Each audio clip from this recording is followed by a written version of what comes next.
Well, let's get another question here, Jim. This one was sent to CornyDriveThru@gmail.com from Nick Fields.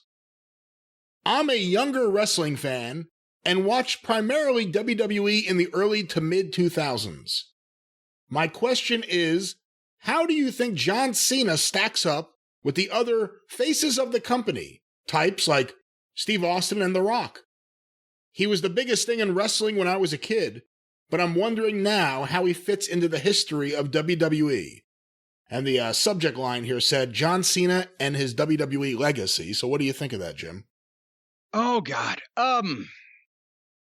As far as John, unfortunately, came along at the wrong time to be viewed as fondly by the real dedicated wrestling fans as they do Austin and Rock, or even Hogan, or even, or definitely Bruno, whatever.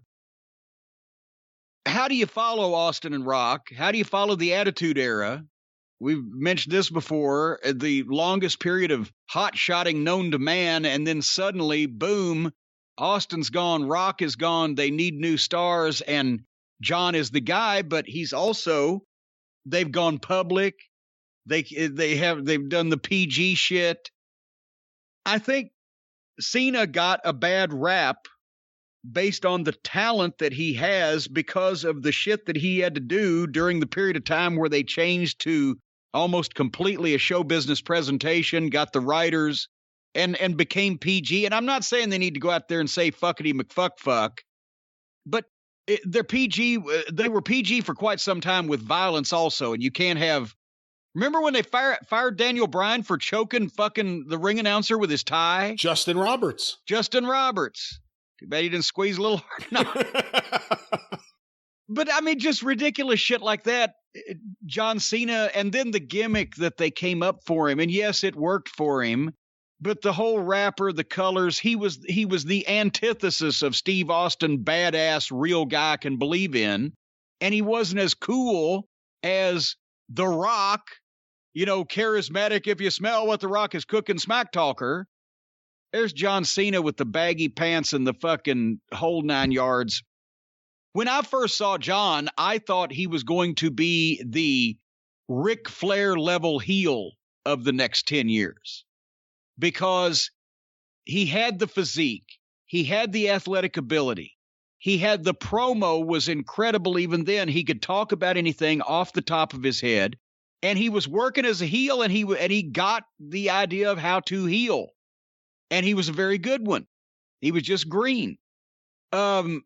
And I thought that with a few years' experience, if his work kept progressing like that, his promo was insane off the charts already.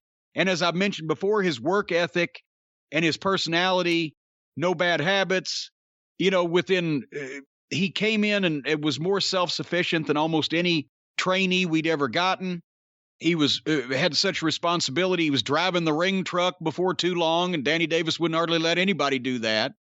You just knew he was determined he was going to make it, but I didn't know it would be as a, white rapper / thugonomic guy, which was completely an accident when he just, Stephanie heard him doing the fucking rap on the plane one time. They didn't have any fucking ideas for him. I never was at a shortage of anything, of any ideas for him when he was in OVW because he could do everything. But they couldn't figure out who to make him rather than just let him be him. And I know a lot of people are going to say, well, that's him, and he does the rap and the Boston and the blah, blah, blah. That is why he's been shortchanged as far as a wrestler. First of all, he had to basically work, the milquetoast babyface thing for so long and that gimmick. Secondly, he pretty much, as he got over and got to be the guy that was the top draw in the company, he wasn't going to take any chances. They probably wouldn't let him take any chances. So his work kind of settled into, I'm not saying he was the shits, but he did the same thing all the time, and it was fairly safe. And I think as a heel, I think he would have been more impressive in the ring with people and gotten over more for his work. And then if he'd have switched, then they would have respected his in-ring work more. As a babyface, he was doing what he was doing, and it was okay.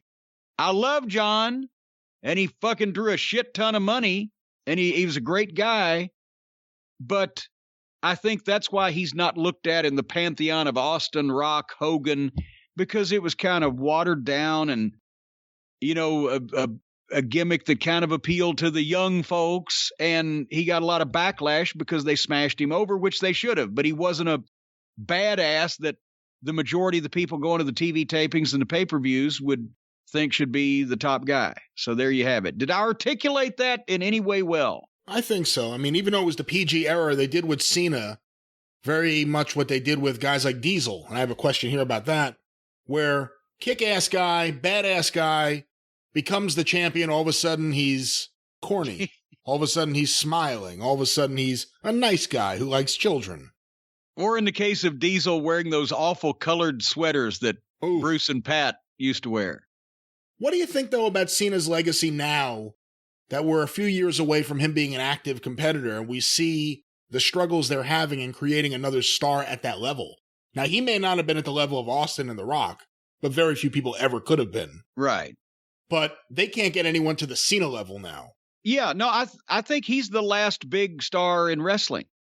When you think about it, I mean, this thing has been devalued and not exposed. See, there's different meanings to that. Not exposed in terms of, oh my God, everything's fake, but exposed in terms of this is so fucking gaga and not to be taken seriously, and everybody's just jacking off, and or it's just been analyzed to death and nobody believes in anything anymore, and the viewership is down to record low levels. I don't think that wrestling can make a big a star as John Cena was 15 years ago or 10 years ago anymore, because there were, 3 or 4 or 5 times many people watching wrestling then as now? And what are they going to do with any of these shows to quintuple their fucking audience anytime in our lifetime? Can you see it? No. So I think he's going to look a lot better when he's in fucking movies and Super Bowl commercials, and and today's Impact World Champion, whoever the fuck that might even be, is watching a TV at the car wash he's working at, showing the Super Bowl commercial and movie.